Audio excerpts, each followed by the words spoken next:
الأحبة، ولد الشيخ الإمام أحمد رضا خان بن نقي علي خان الحنفي يوم الاثنين عشر شوال سنة 72 و200 بعد الألف للهجرة، وتلقى العلوم الدينية النقلية والعقلية منذ صغره من والده، ولازم والده مدة طويلة في طريق التعلم حتى أكمل، وتخرج سنة 86 و200 بعد ألف للهجرة، وله 14 سنة،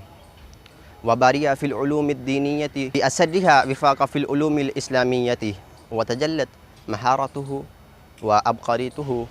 في العلوم كلها، لا سيما في الحديث والفقه والأصول، وأصبح نجما ثاقبا وبدرا طالعا في مطالع العلوم وآفاق التصوف، وإليه يرجع الفضل في مدافعة آراء أهل الباطل والبدعة من الإسلام والسنة. وأعجب العلماء